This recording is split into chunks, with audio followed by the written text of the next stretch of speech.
mengingat kematian dirinya. Aktsaruhum lil mauti dzikra wa aktsaruhum istidadan lima ba'dah, dan yang paling banyak mempersiapkan untuk setelah kematian. Jadi orang cerdas adalah yang dia selalu menggantungkan, yang menghubungkan kehidupannya di dunia ini dengan kehidupan setelah mati.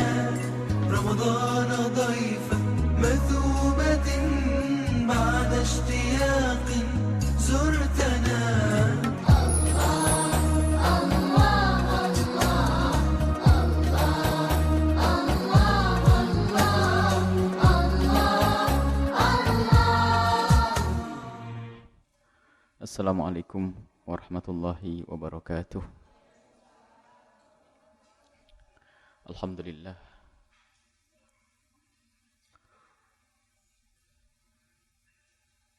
Wassalatullahi wassalamuhu ala Rasulillah Sayyidina Muhammad ibn Abdullah wa ala alihi wa ashabihi wa mawalah.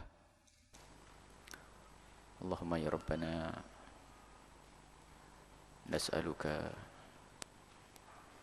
في هذا الشهر الكريم أن تعيننا لأنواع الخيرات ولأنواع الطاعات، وأعنا يا ربنا على ترك المعصيات، إنك أنت على كل شيء قدير. اللهم يا ربنا ويا غافر الذنوب اغفر الذنوب ويا مفرج الكروب فرج الكروب ويا ساتر العيوب استر العيوب يا علام الغيوب ببركة الحبيب المحبوب. ارزقنا يا ربنا توبة قبل الموت والشهادة عند الموت والجنة بعد الموت. أما بعد. Yang kami cintai hadirin hadirat, para pendengar, para pemirsa yang semoga senantiasa dimuliakan Allah Subhanahu wa ta'ala. Puji syukur kepada Allah atas segala karunia dan nikmat yang Allah berikan kepada kita, baik nikmat yang pernah kita minta atau nikmat yang tidak pernah kita minta, yang kita sadari ataupun yang tidak kita sadari. Dan sungguh segala puji hanya untuk Allah Subhanahu wa ta'ala. Kita masih dengan kitab Arba'in Nawawiyah. Kita sudah sampai kepada hadis yang ke-8. Hadis dari Sayyidina Abdullah ibn Umar. Qala al-musannif rahimahullah ta'ala na'fa'ana Allah bihi wa bi ulumihi wa bi ulumikum fid dharaini amin. Ila angkal hurmatul muslimi, kehormatan seorang muslim,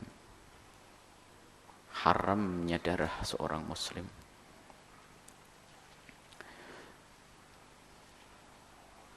Wan ibn Umar, diriwayatkan dari Sayyidina Abdullah ibn Umar radhiyallahu ta'ala anhu, radhiyallahu ta'ala anhuma,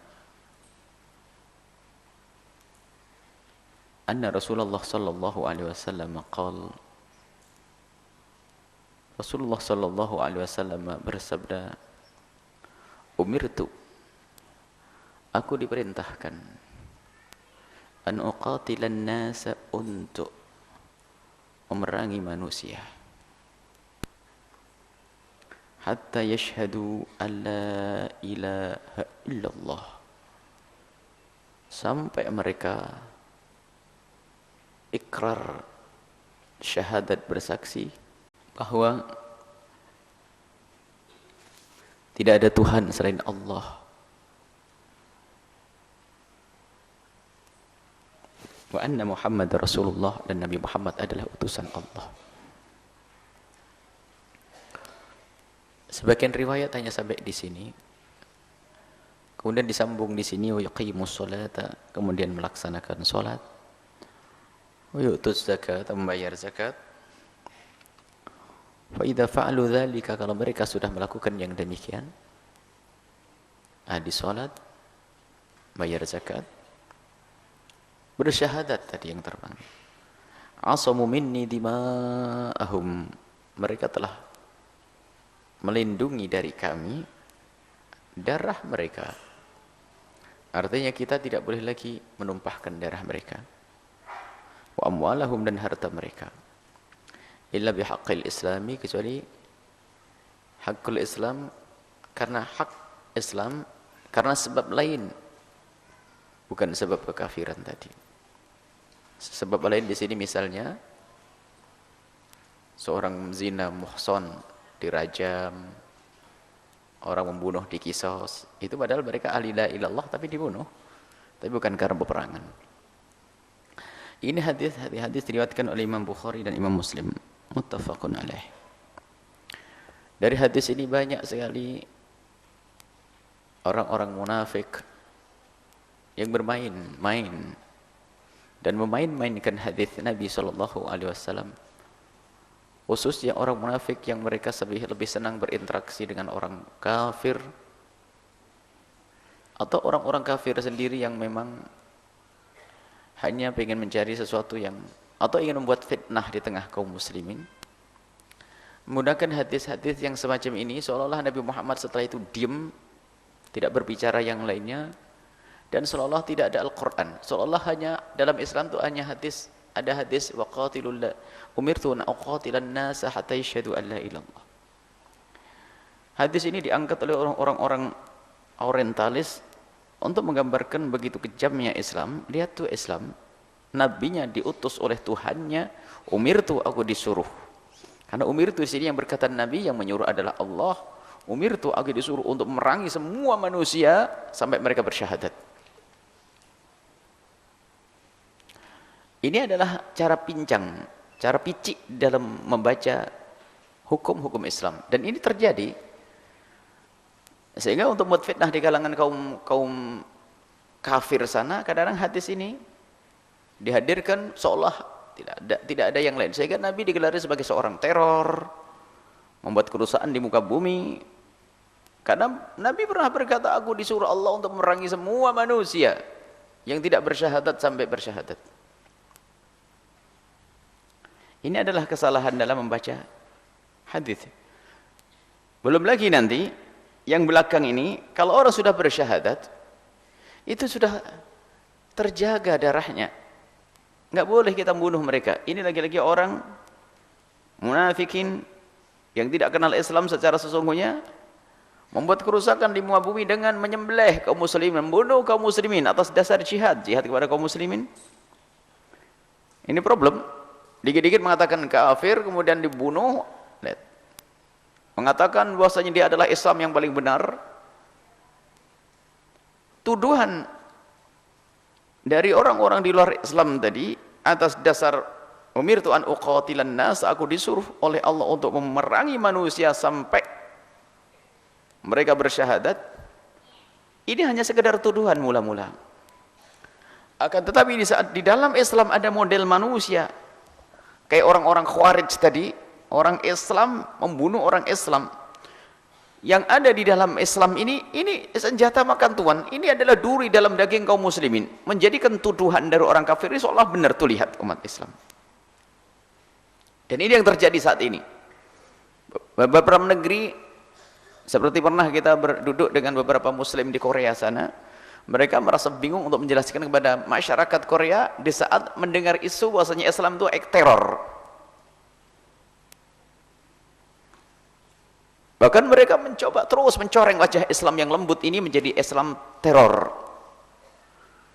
Dan ini juga karena cara salah baca tentang syariat Islam itu. Seolah-olah Nabi Muhammad hanya punya hadis umirtu an uqatilan nasa, dan seolah-olah tidak ada Quran di sana. Padahal kapan hadis ini ada? Dan kapan keluar? Tidak asbabul wurud. Kapan Nabi Muhammad mengucapkan saat ini? Padahal Nabi mengucapkan ini adalah bukan di saat damai, akan tapi di saat peperangan. Di saat kaum orang-orang kafir memerangi Nabi Muhammad SAW, baru Nabi Muhammad mengucapkan, aku disuruh Allah untuk memerangi manusia-manusia sampai mereka bersyahadat. Dan di dalam peperangan sendiri ada ayat Al-Quran, waqatilu fi sabilillahi alladhina yuqatilunakum wa la ta'tadu innallaha la yuhibbul mu'tadin. Lebih jelas lagi ayat Al-Quran, waqatilu, perangilah di jalan Allah. Siapa mereka? Bukan semua manusia. Alladzina yuqatilunakum, yang memerangimu. Itu pun ada batasannya, wala ta'tadu, jangan berlebihan kau. Lihat, ada rambu-rambu dalam peperangan di dalam Islam. Tidak boleh membunuh anak kecil, tidak boleh membunuh perempuan, tidak boleh membunuh orang tua, tidak boleh membumi hanguskan peternakan dan perkebunan. Ini adalah Islam. Jadi perangilah mereka yang memerangimu. Di situ ada kajian ilmiah yang dihadirkan para ulama agar orang tidak tergopoh-gopoh. Dikit-dikit mengatakan harus perang. Sehingga ada pembahasan besar di situ. Kapan Nabi Muhammad diizinkan perang? Bukan Nabi Muhammad brutal begitu sampai digambarkan Nabi Muhammad menyebarkan Islam dengan pedang. Oh, enggak. Nabi Muhammad menyebarkan Islam dengan akhlak. Pedang adalah untuk menjaga diri di saat diganggu oleh orang di luar Islam. Sehingga waktu Nabi berada di Mekah tidak ada peperangan, tapi waktu Nabi di Madinah baru diwajibkan perang. Bagaimana kisah perang terjadi? Kisah perang terjadi adalah di saat orang di luar Islam menudai salah satu tiga. Tiga ini adalah unsur dalam sebuah negara. Unsur dalam sebuah negara adalah tiga. Yang pertama adalah bumi. Kalau kita bumi pertiwi, negeri. Yang kedua adalah undang-undang. Yang ketiga adalah orang, bangsa. Negeri, bangsa, dan undang-undang. Undang-undang adalah Al-Quran. Maka siapapun yang menodai atau mengganggu negeri, mengambil sejengkal tanah negeri kita, maka dia telah membuat permusuhan dengan kita. Atau mengganggu warga kita, biarpun warga Nasrani yang berada di tengah-tengah kita, maka ini adalah membuat permusuhan dengan kita. Atau menodai hukum yang ada di dalam negeri kita, agama Islam ini tentunya negeri Islam ini kita gambarkan negerinya Rasul SAW, maka dia telah membuat. Maka disinilah perperangan itu ada. Maka Nabi SAW di saat menyampaikan ke negeri-negeri lain bukan ngajak perang, ayo perang. Oh tidak, Nabi menawarkan kebaikan. Aslim taslam. Selalu mengirim surat kepada raja-raja, aslim taslam. Islamlah kau akan selamat. Jika mereka mengingkari, tidak mau, nggak ada masalah. Tapi yuk kita akan damai. Karena antara kami dengan kalian adalah beda. Justru Nabi mengantisipasi agar tidak adanya peperangan. Karena apa? Ada perbedaan. Nabi Muhammad membawa agama tauhid, mereka menyembah api, orang Majusi. Ada mereka Nasrani dan sebagainya. Maka di saat sebuah negeri diajak Nabi untuk masuk Islam tidak mau, segera Nabi membuat ikatan. Perjanjian untuk hidup berdampingan yang baik supaya perbedaan ini tidak jadikan permasalahan untuk saling bermusuhan. Lihat, ini yang ada pada Islam. Sehingga muncul perjanjian-perjanjian Nabi dengan orang Yahudi, orang Nasrani, dan seterusnya. Kalaupun ternyata terjadi pengkhianatan bukan dari pihak Nabi sallallahu alaihi wasallam, Nabi dikhianati.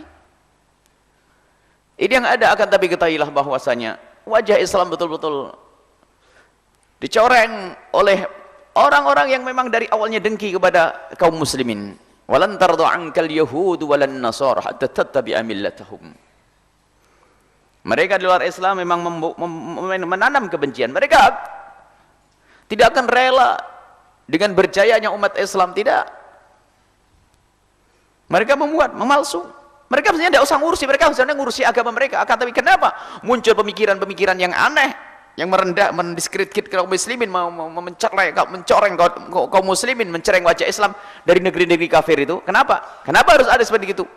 Kalau Anda ingin tahu kajian, belajarlah kajian dari guru-guru mulia dalam Islam yang sudah ada buku-bukunya. Bahkan kalau dia fikih ada bab jihad. Lihat, mungkin dia, tapi bagaimana dengan bahasa provokasi? Lihat, di dalam ilmu hukum, di dalam kitab hukumnya saja ada kitab jihad. Akan tapi justru ngatur jihad, karena jihad mau tidak mau harus ada. Karena apa? Tidak semua orang bisa hidup berdampingan dengan baik. Maka diatur oleh Islam, ada babul jihad. Sehingga di sana ada pembahasan luas tentang aslul ilaqah bi ghairil muslimina. Ada catatan kecil kami tentang aslul ilaqah bi ghairil muslimina, ahum dhimmiyun am harbiyun.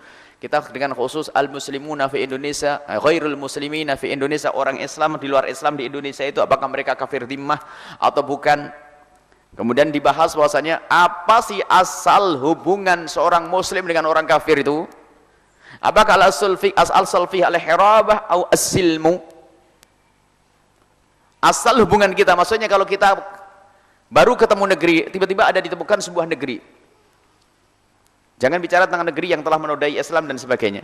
Ada sebuah negeri atau di tetangga mana itu ada sebuah negeri, dan dia negeri kafir.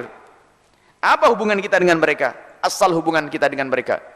Jumhur ulama mengatakan aslul ilaqah bainana baina ghairil muslimina, asal hubungan antara kita dengan orang di luar Islam adalah as-silmu, perdamaian. Asalnya perdamaian. Ada yang mengatakan asalnya al-hirabatu, peperangan, tapi peperangan bukan berarti perangan. Asli apa? Jangan membuat perdamaian dulu kecuali kita membuat satu perjanjian. Dan jika nanti melanggar perjanjian baru ada peperangan. Ini ada keterangan. Tapi al-jumhur mengatakan, kebanyakan ulama, adalah asal ilaqah, hubungan kita dengan orang di luar Islam adalah as-silmu, perdamaian. Asalnya adalah seperti itu, indah. Dan begitulah yang terjadi. Bagaimana kaum muslimin, para duat-duat, para wali-wali dahulu, para ulama-ulama yang datang dari Hadramaut, yang datang dari Gujarat masuk Indonesia, atas dasar apa mereka ayo masuk ke Indonesia?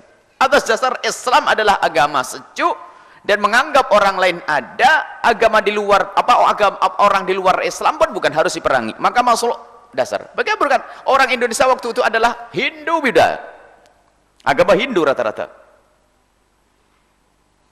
agama Hindu, dan tidak ada perjanjian dengan kaum muslimin waktu itu. Lalu atas dasar apa para ulama masuk ke Indonesia? Ayo. Sekarang ada orang akhir zaman mengatakan harbi itu ada aturan.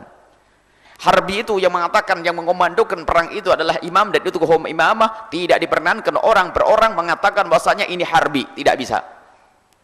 Ini zimmi, tidak bisa. Zimmi dan harbi menghukumi zimmah dan harb. Ini hanya tugas inama hukum imamah, tidak semua orang diberi, tidak diperkenankan untuk menghukum, memberi hukum. Masuk ke Indonesia, menyampaikan kebaikan sampai sana kemari, lihat.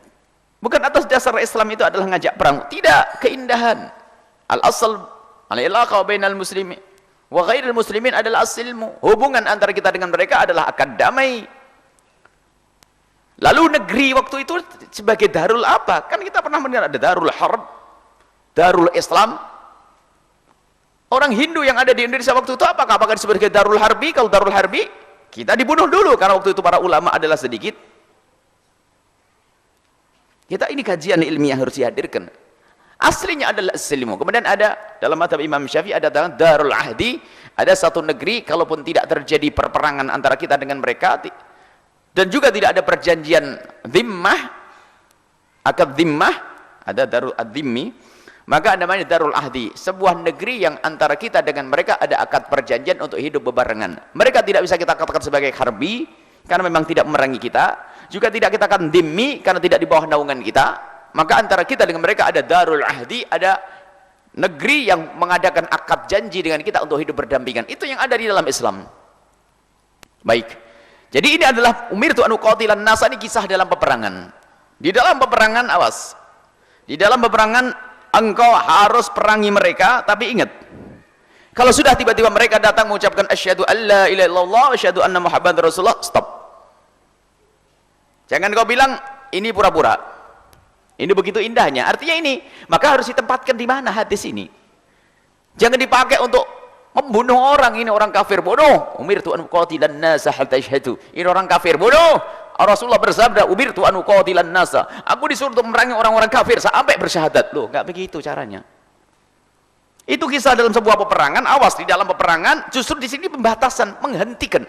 Asal kamu di dalam peperangan, hei umat Islam, selagi kamu di dalam peperangan, kok tiba-tiba di dalam peperangan kok mereka langsung ikrar asyhadu alla ilallah, awas jangan kau bunuh. Asamu minni dima'ahum, mereka sudah haram darahnya untuk kau alirkan, dan hartanya pun menjadi terjaga, bukan tidak boleh jadikan ghanimah, harta rampasan perang. Ada sahabat Nabi yang semangat juangnya tinggi, Sayyidina Usamah bin Zaid. Tahu Sayyidina Usamah itu? Sayyidina Usamah adalah anak muda yang hebat sehingga menjadi panglima perang dalam usia 16 tahun. Waktu mau perang dilarang oleh Nabi, karena masih kecil. Sehingga sampai diizinkan umur 16 tahun, begitu dahsyatnya Sayyidina Usamah bin Zaid menjadi panglima perang, umurnya 16 tahun, dahsyat. Semangat beliau. Sehingga suatu ketika dalam sebuah peperangan, di saat ada satu orang kafir yang sudah hampir dibunuh, Tiba-tiba orang kafir tersebut mengucapkan asyhadu alla ilaha illallah wa asyhadu anna muhammadar rasulullah. Ternyata Sayyidina Usamah bin Zaid melihat orang yang bersyahadat, yashhad li'annahu yakhafu min bariqi sayfi. Dia itu bersyahadat hanya karena takut dengan mengkilatnya pedangku, dibunuh. Dibunuh. Berita ini sampai kepada Rasulullah sallallahu alaihi wasallam. Apa yang terjadi? Nabi marah dengan marah besar. Sampai kata Usamah, aku tidak pernah melihat Nabi Muhammad marah seperti itu. Sampai kenapa kau bunuh ya Usamah? Karena dia sudah bersyahadat ya Rasulullah, dia bersyahadat karena takut dengan pedangku. Halo syakok tasadrah, apakah kau tahu hatinya, kau belah dadanya, kau tahu hatinya sampai kau mengatakan seperti itu? Tidak ya Rasulullah. Nabi Muhammad marah. Lihat, tidak mudah. Sekarang temannya ada orang Islam ngebom orang Islam lagi sholat di masjid. Ini gila, itu sakit. Orang kafir saja baru bersyahadat, gak boleh kita perang ini.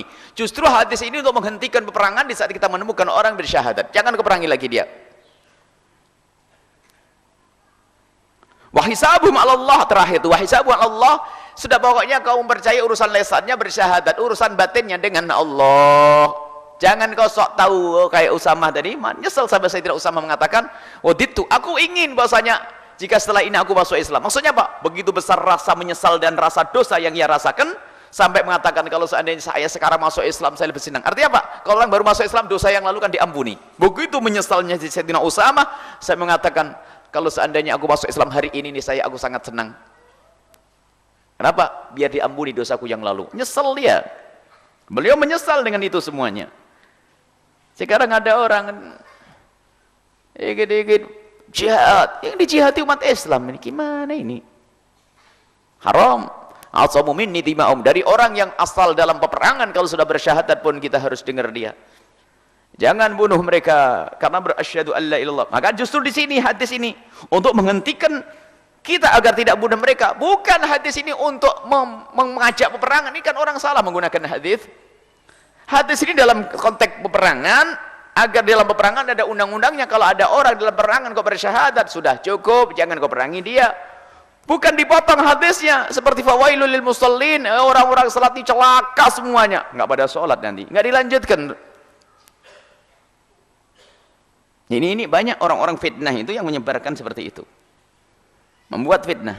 Kalau orang bersyahadat sudah, kemudian sisi lain, kalau sudah orang bersyahadat adalah ahli iman, ahli kiblat, jangan sampai kita mudah mengkafirkan seseorang, membunuh seseorang, muncul teror-teror. Wow, teror-teror ini juga karena perilaku orang yang mengaku dirinya Islam, Khawarij. Kalau sudah orang Khawarij itu yang dikatakan kafir, nggak main-main, lihat. Dikit-dikit kafir, kafir, kafir, bunuh, kafir, kafir, bunuh. Yang dibunuh umat Islam. Innalillah. Ada contoh, ada orang besar dan sangat besar, lebih besar daripada orang besar, beliau adalah ahli surga, dibunuh sama orang Islam yang sok bersih, sok suci itu. Khawarij itu adalah cirinya. Adapun gelarnya bermacam-macam. Dari masa ke masa ada orang Khawarij. Khawarij itu adalah orang yang tidak bisa menerima perbedaan. Maunya mengkafirkan orang kafir, kafir, kafir. Kalau sudah kafir itu apa? Murtad. Kalau murtad itu apa? Dipenggal lehernya. Sehingga atas dasar kaidah riddah murtad tadi, maka ngebom. Pernah di Cirebon juga dulu ada orang sholat di masjid dibom. Ini gimana ini? Mati syahid, tidak tahu yang bisikin siapa. Iblis model apa yang bisikin itu? Dia bawa bom, taruh di jaketnya, di belakang imam ada Pak Kapolres waktu itu, sampai Kapolresnya tidak tahu sudah sembuh atau belum. Gimana ngebom orang di masjid ini? Pikirannya gimana ini? Apakah tidak tahu itu orang bersyahadat semuanya? Orang bersyahadat semuanya itu. Orang di masjid kan bersyahadat, ahli Islam, ahli iman. Lihat. Kita di akhirat itulah model Khawarij. Kalau dilacak orang itu dari mana, pasti bergurunya adalah model Khawarij. Dikit kafir nih, gara-gara tawasul saya bilang kafir, karena ini kafir, kafir, kafir, kafir. Mengkafirkan orang, lalu setelah mengkafirkan apa buahnya? Ya kafir, ya bom boleh. Nah, ini orang kafir semuanya.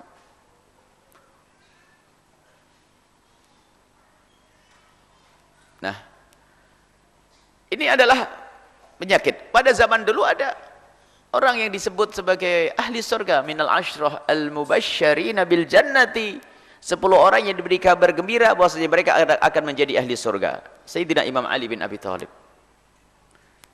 Sayyidina Imam Ali dibunuh. Rasulullah pernah menyebutkan la yubghiduka illa kafir. Dalam riwayat munafik. Yang membenci Ali orang munafik, orang kafir. Yang membunuh bagaimana? Tahu yang membunuh Khawarij, yang membunuh Imam Ali bin Abi Thalib. Orang yang dikatakan dia adalah punya Al-Quran. Bahkan kalau baca Al-Quran derai air mata. Dikit-dikit Al-Quran. Tidak ada hukum kecuali hukum Allah. Al-Quran. Slogannya adalah Al-Quran. Siarnya adalah Al-Quran yang membunuh Imam Ali. Bahkan yang membunuh Imam Ali tahu. Dia adalah sholat di belakangnya Imam Ali bin Abi Thalib. Bahkan dalam sholat pun katanya derai air mata. Bahkan waktu membunuh Imam Ali jenggotnya masih basah dengan air mata. Oh. Yang dikit-dikit dikatakan Quran, hadis, pembunuh nanti kan. Ini Imam ini di belakang Imam Ali bin Abi Thalib. Setelah itu Imam Ali keluar, dibunuh oleh Imam Ali. Karena dianggap Imam Ali keluar dari Islam. Siapa? Oh, orang dikatakan sebagai minal ahli surga, minal asyraf mubasysyirina bil jannati. Dan ini kejadian. Targetnya 3 orang Islam yang dibunuh. Imam Ali bin Abi Thalib, Muawiyah, Amr ibn al-As.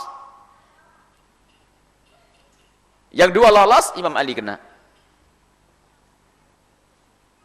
Dan waktu Imam Ali dalam keadaan sakit, apakah mengajari dendam? Ini adalah syariat Nabi.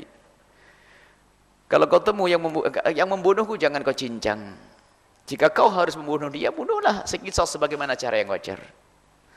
Apakah mereka kafir ya Imam Ali? Oh bukan, mereka bukan kafir. Mereka adalah ashabuna, ihwanuna baghaw alaina. Mereka adalah saudara-saudara kita, cuman mereka kelincir. Begitu pun tidak dikatakan kafir, lihat. Kadang ini begitu mudahnya orang mengkafirkan. Ini problem penyakit. Jadi motong-motong hadis nih. Jadi hadis yang pertama dipotong untuk ini, yang terakhir tidak didengar. Ketahuilah bahwasanya begitulah indahnya Islam. Di dalam peperangan pun kita ada rambu-rambu, ada aturan. Maka dari itu jangan mudah mengkafirkan seseorang. Kemudian kita menghukumi seseorang murtad, kemudian setelah itu dihukum, itu pun bukan hukum orang, hukum individu, bukan hukum fard, bukan hukumnya orang per orang. Jadi hukum itu ada 3, dibagi 3. Yang pertama hukum fard, hukum per pribadi, orang per orang. Yang kedua hukum qadha, ada urusannya mahkamah. Yang ketiga adalah hukum imamah, hanya tugas kepala negara saja yang berhak memutuskan. Termasuk mengatakan perang sendiri ini bukan hukum fard. Tidak boleh orang per orang mengajak perang. Nanti terjadi peperangan antar desa nanti. Dan juga bukan seorang qadhi menyeru peperangan, tidak. Apalagi kiai atau ustadz, nggak bisa ngajak jihad Allahu Akbar, nggak bisa. Sebab yang mengajak perang, harb, itu adalah hukum imamah. Siapa yang menyerukan seruan perang hanya imam saja. Kalau tidak imam tidak diperkenankan dalam bentuk apapun, akan terjadi kerusakan di bumi nanti. Imam yang mengajak. Kenapa? Imam ini yang mengukur tentang kekuatannya dalam berperang. Sekarang ada orang mengajak jihad, perang, mau jihad melawan siapa nanti? Melawan kaum muslimin. Lihat, betul orang Islam perang dengan kaum muslimin. Ini adalah karena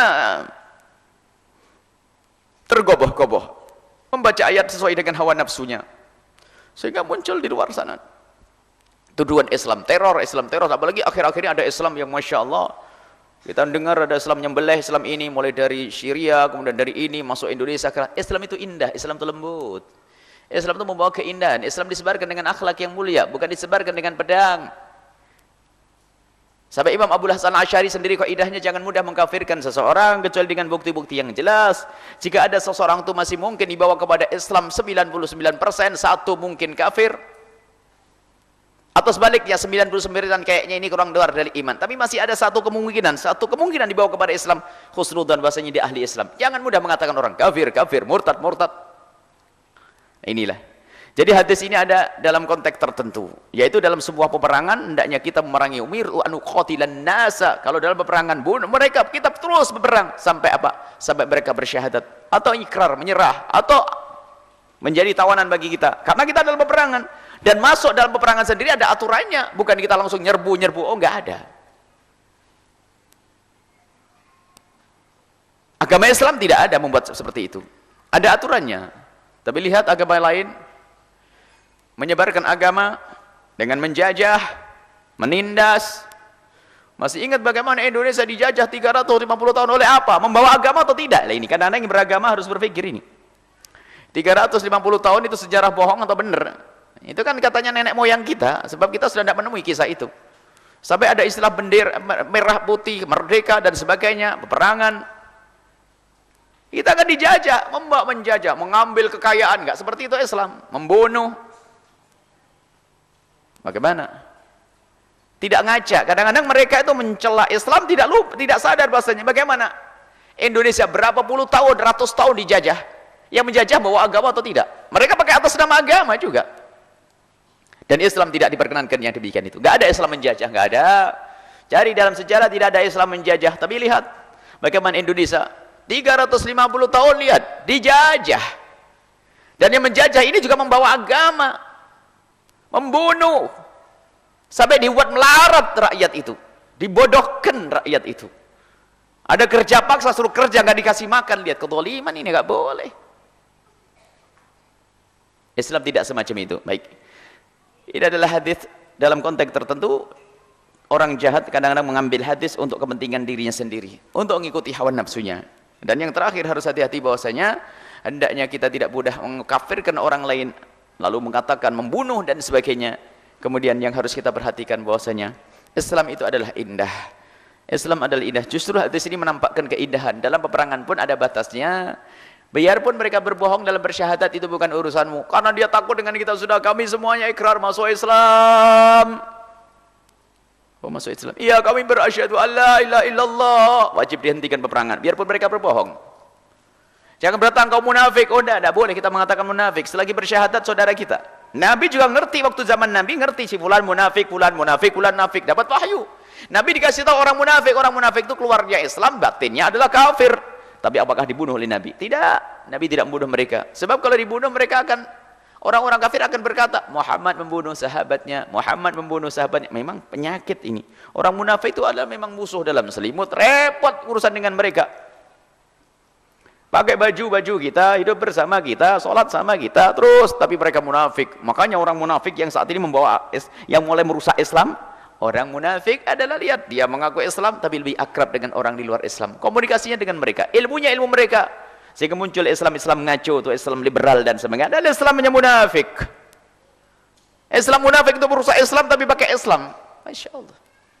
Dan yang ke bawah adalah juga anak-anaknya orang besar, kadang anaknya kiai, anaknya ustadz, masuk dalam dunia kemunafikan. Munafik. Awas, hati-hati. Semoga Allah berikan kepada kita pemahaman yang benar. Inilah syarah hadis yang ke-8 dari kitab Hadis Arba'in Nawawiyah. Wallahu a'lam bissawab. Baik, syukuran kasiran kami haturkan kepada guru kita semua, Buya Yahya, atas penjelasan kitab Arba'in Nawawinya. Semoga kita semua diberikan pemahaman yang benar sehingga mudah bagi kita untuk mengamalkannya dalam kehidupan kita sehari-hari. Amin ya rabbal alamin. Baik para hadirin hadirat, para pemirsa Al-Bahjah TV dan juga para pendengar radioku dimanapun anda berada. Selanjutnya marilah kita masuki bagian tanya jawab. Kepada para jamaah yang ingin bertanya, kami persilakan satu pertanyaan dari jamaah bapak-bapak dan satu pertanyaan dari jamaah ibu-ibu. Dengan satu orang satu pertanyaan, kami persilakan.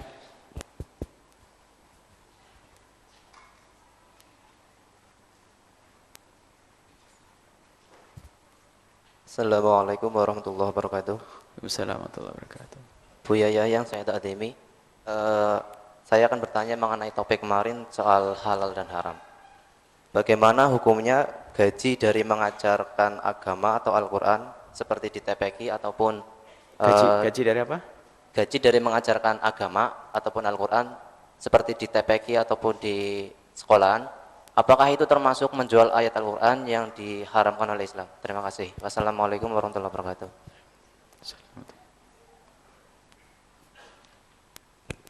Dari jemaah ibu-ibu.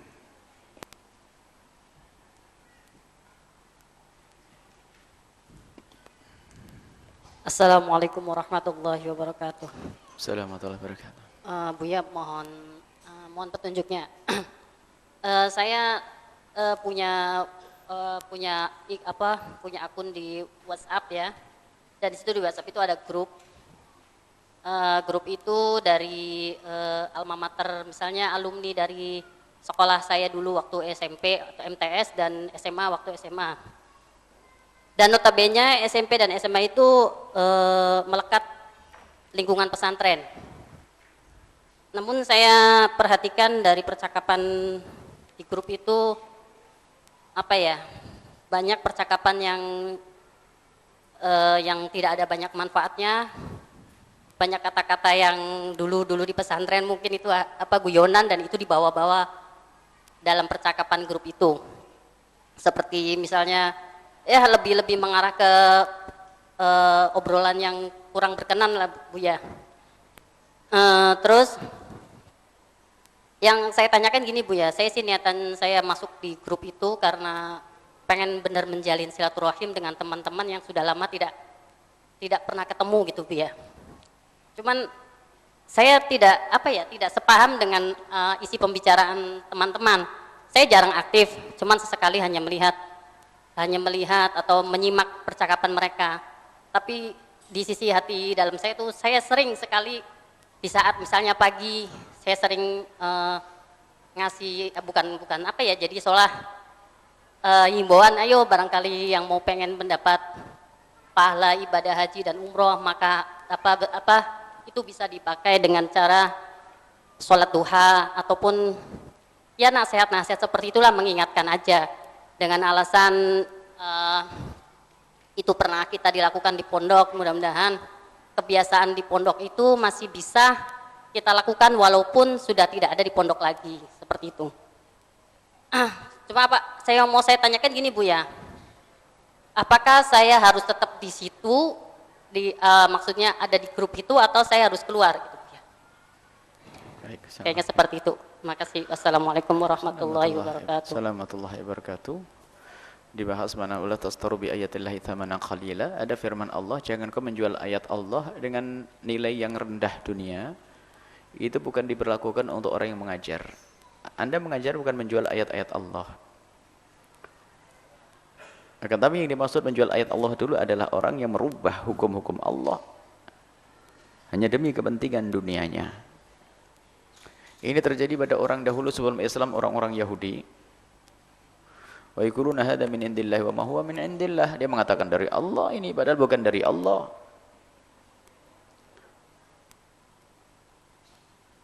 Jadi yang dimaksud menjual ayat-ayat adalah merubah hukum Allah hanya untuk kepentingan dunia.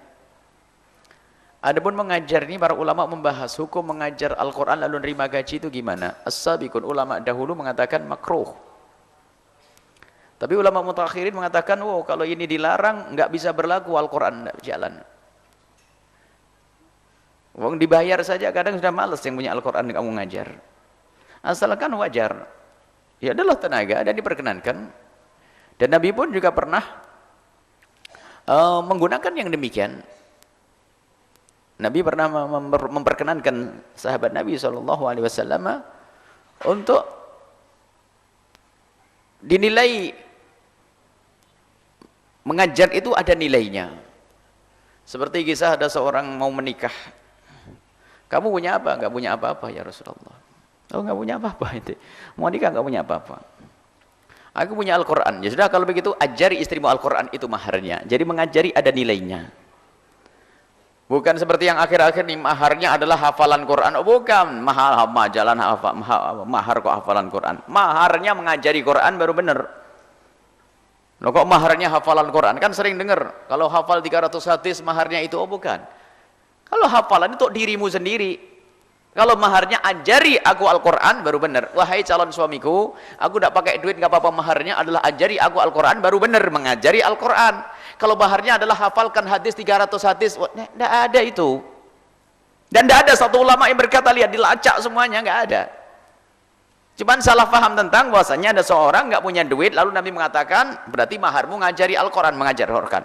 Dari sini difahami para ulama bahwasanya mengambil gaji dari ngajal Al-Quran adalah diperkenankan. Bahkan diisyaratkan sebaik-baik yang kau ambil dari gajimu adalah di saat kau mengajarkan Al-Quran.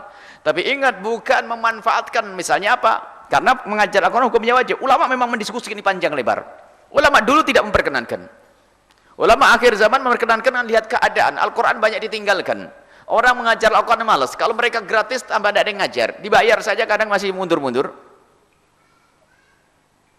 Maka di sini difatwakan para ulama bahwasanya mengajar boleh, kamu mengambil gaji ada uang barokah, gaji daripada ngajarmu, tenagamu. Sebab kau ninggalkan waktu, kalau ninggalkan jam kerja, kau ninggalkan sawahmu, kau ninggalkan urusan pekerjaanmu hanya untuk mengajar, maka diganti. Maka ini diperkenankan, dan itu bukan termasuk orang yang menjual ayat-ayat Allah.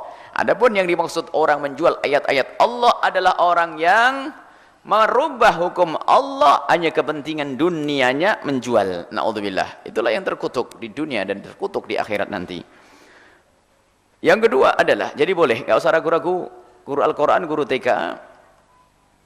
Cuman yang dikecam oleh para ulama adalah, disinggung oleh Imam Nawawi juga, mengambil sanad harus pakai bayar.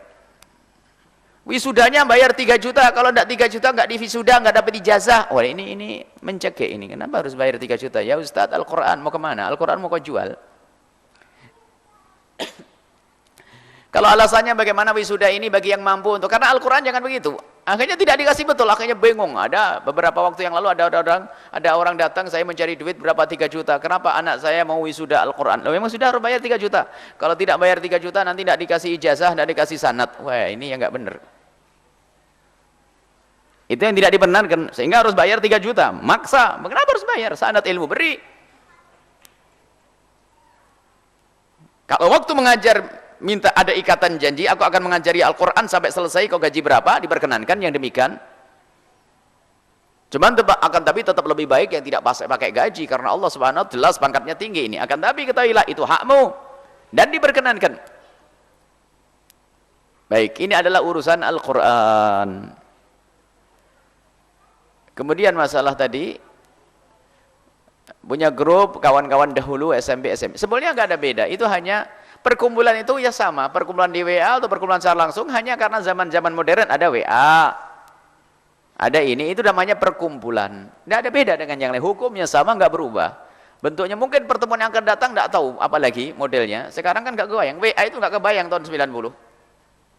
Tahun 2000 pun nggak kebayang, 2005 nggak kebayang ada WA itu, grup WA. WA itu kan dua tahun yang lalu atau 3 tahun yang lalu. Jadi WA itu tidak sama, tidak beda dengan yang lainnya, namanya perkumpulan, media untuk silaturahim dan sebagainya. Maka di situ ada rambu-rambunya. Dalam sebuah perkumpulan rambu-rambunya sama, nggak ada beda. Ini kaidah sama. Dalam sebuah perkumpulan ini adalah dilihat perkumpulan itu untuk apa. Jika tujuannya baik pun belum tentu kita boleh di situ. Tujuannya baik di antara yang tidak baik. Tujuannya baik, akan tapi di saat kita masuk di situ ternyata terlalu berat, itu tidak baik. Pilihannya 2 buatmu. Engkau merubah atau engkau keluar. Kalau engkau berubah bersama mereka, tidak. Apalagi dalam perkumpulan itu, anggap saja jangan WA dulu. Perkumpulan umum ini, ternyata di situ ada gunjingan dan sebagainya, misalnya ngomong jorok, ngomong kotor dan sebagainya. Lihat, pilihanmu 2, ngingetkan mereka atau keluar. Nggak boleh kamu duduk di situ menjadikan mereka semakin semangat menggunjingnya. Sederhana sebetulnya. Dalam WA pun sama. Kalau di situ ternyata Anda tidak bisa mewarnai, apalagi Anda masalah terpengaruh yang tidak pernah melihat gambar yang jelek menjadi melihat, omongannya tidak, kemudian kadang-kadang juga gosip berjalan, kalau Anda diam, kotor hati Anda, keluar kalau Anda tidak bisa merubah. Jadi sama kaidahnya. Nggak ada silaturahim kepada manusia, memutus kepada Allah, nggak diperkenankan. Dan mungkin di antara teman-teman yang di SMP, SMA memang mungkin setelah mereka mondok tidak belajar agama secara benar, kemudian terpengaruh sehingga Masya Allah kadang ngirim gambar-gambar yang enggak, gambar kotor, video yang enggak karu-karuan, mungkin kadang-kadang ditanggapi yang lainnya, oh bagus, ada lagi yang enggak, yang lainnya, oh jangan ikut-ikutan, ini sudah enggak benar. Apalagi itu ada gunjingan ngomongin si A, si B, si C. Belum lagi ada kisah masa lalu si A ini disambung-sambungkan, padahal sudah pada berkeluarga semuanya. Ini ada yang demikian, akhirnya kepikiran, merusak. Kalau ternyata dalam sebuah perkumpulan adanya semacam itu, Anda tidak boleh tinggal di situ. Sangat jelas sebetulnya, tidak usah. Silaturahmi untuk kita menyambung hubungan dengan manusia, tapi tidak boleh putus dengan Allah. Sama perkumpulan pun demikian. Kalau kita ngaji ternyata di situ banyak maksiatnya, kita mutus dengan Allah dong. Pengajian tidak pakai syariat di situ. Laki perempuan duduk berdua-dua, laki perempuan cubit-cubitan sambil ngaji. Biarpun alasannya ngaji untuk kenal Allah, wah ustadznya Masya Allah, ustadznya wali besar misalnya, tapi ini bebas, gak pakai aturan ini. Haram, gak boleh. Caranya pun harus benar. Silaturahim katanya pengen dekat kepada Allah, pengen nyambung hati di antara manusia tapi caranya melanggar Allah, maka tidak diperkenankan. Jika terjadi yang merusak hatimu, yang merusak akhlakmu, yang merusak lidahmu sehingga menggunjing, maka hendaknya dihindari itu semuanya. Pilihannya dua, Anda merubah atau Anda keluar. Kalau hanya ikut-ikutan, Anda tidak punya makna, tidak punya fungsi, enggak? Buya juga punya grup-grup lama, teman-teman sekolah, teman-teman ini punya grup, saya punya grup. Biarpun jarang dibuka, kalau saya buka, ayo baca kitab. No. Kitab aja nggak pernah dibaca nih, gara-gara jadi ustadz ini, penceramah ini jarang baca buku jadinya, karena kemana-mana harus ceramah. Ini apalagi suruh baca WA, WA kalau buka sudah 1.500, wah ini sekarang buku ini. Jadi dibuka nih 1.500, 2.000, ih gimana nulisnya ini? Makanya kalau masukkan kami ke grup ya siap-siap tidak saya baca gitu saja. Kalau sesaat saya baca, paling dibuka tok. Mau keluar tidak enak. Cuman kalau sepintas kalau sudah ada gambar-gambar yang tidak, kita harus ada protes. Sebaiknya tidak semacam itu. Kalau masih semacam itu saya akan keluar saja. Daripada saya dosa, berhenti. Ada pengaruh. Baik seperti itu insya Allah. Gunakan semuanya adalah untuk sambung kepada Allah. Sambung kepada manusia untuk Allah. WA untuk kepada Allah. Yang paling bermanfaat selama ini yang kami lihat adalah diantaranya adalah berlomba-lomba seperti menghafal hadis, grup menghafal hadis. Ada grup seminggu 1 juz. Saya lihat itu manfaat. Yang nggak pernah baca Al-Quran jadi kebut-kebutan baca Al-Quran itu. Nah, itu ada, itu bagus kita berlomba. Jadi 1 week 1 juz itu setiap seminggu 1 hadis. Alhamdulillah di antara sahabat kita punya itu. Kemudian ada yang hafal hadis. Satu ustadznya yang ngasih hadis bersepakat ngafalin. Yang belum hafal siapa nih? Saya hafalan setoran. Sudah, alhamdulillah nggak boleh bohong ya. Ya, nah, indah itu baik. Kemudian berlomba untuk mencari pesan, tapi dibatasi selagi pesan ini belum dibaca, jangan sampai ada yang nambah lagi. Ada pesan bagus, red. Kalau sudah semua yang angkat jempol sudah baca semuanya. Jangan ditumpangi. Sekarang jor-joran main pesan. Ini belum dibaca, kasih lagi, belum baca, kasih lagi, belum baca, kasih lagi. WhatsApp. Mama adraka ma WhatsApp. WhatsApp itu ada membuat rusak bisa, membuat baik bisa. Baik, semoga Allah menjaga kita dari kerusakan media. Semoga kita bisa memanfaatkan media untuk kemuliaan kebaikan. Baik, insyaallah. Cukup sampai di sini. Semoga Allah mengampuni kita semuanya, mengangkat derajat kita semuanya. Baik, mari kita tutup dengan doa. Bismillahirrahmanirrahim.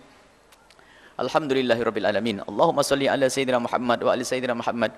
Irhamna wa la tu'adzibna, wansurna wa la tahdhurna, wa'afina wa la tumritna, wa akrimna wa la tuhinna. Wa athirna wa la tusir alaina innaka ala kulli syai'in qadir. Allahumma ya Allah, ya Allah, ya Allah, muliakan kami ya Allah dengan iman dan puji syukur kepadamu ya Allah atas karunia nikmat kepada kami, nikmat Islam. Maka kami mohon ya Allah setelah ya Allah jaga iman kami, jaga Islam kami ya Allah. Dan ya Allah jauhkan kami ya Allah dari berbuat zalim kepada sesama kami. Jauhkan kami dari berbuat zalim kepada sesama kami, khususnya ahli iman, ahli Islam ya Allah. Dan kami mohon ya Allah, bantu kami untuk memberi manfaat untuk mereka ya Allah. Jangan sampai hidup kami menjadikan mereka susah ya Allah. Jangan sampai hidup kami membuat orang lain susah ya Allah. Kami ingin ya Allah menjadi hamba yang bermanfaat untuk yang lainnya ya Allah. Sebaik-baik hamba-Mu adalah hamba yang bermanfaat untuk orang lain. Maka jadikan kami hamba yang bermanfaat untuk orang lain. Dan kami mohon jaga majlis ini ya Allah. Jaga semua kami ya Allah. Dan jadikan perkumpulan ini perkumpulan ahli surga ya Allah. Perkumpulan yang membangun hati kami, membangun ya Allah akhlak kami. Ya Allah, membangun kesadaran kami untuk semakin dekat kepadamu. Dan kami mohon ya Allah, berikan kepada kami ilmu yang manfaat. Dan ampuni orang tua kami dan guru-guru kami semua. Dan kami mohon ya Allah, panjangkan umur kami dalam ketaatan serta sehat walafiat. Dan kami mohon ya Allah, berikan kepada semua yang telah berjuang di sini ketulusan dan keikhlasan ya Allah. Dan ya Allah, berikan kepada mereka kebaikan. Dan untuk anak-anak keturunan mereka, untuk di dunia dan di akhirat mereka. Dan kirimkan ke tempat ini orang tulus dan ikhlas ahli surgamu.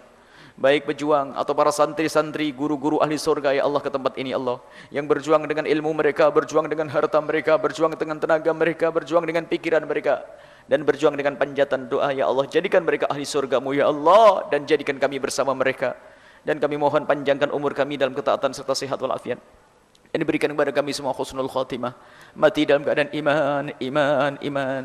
Dan kami mohon ya Allah, jadikan ucapan kami di akhir hayat kami adalah kalimat agung dan mulia. La ilaha illallah Muhammadur Rasulullah.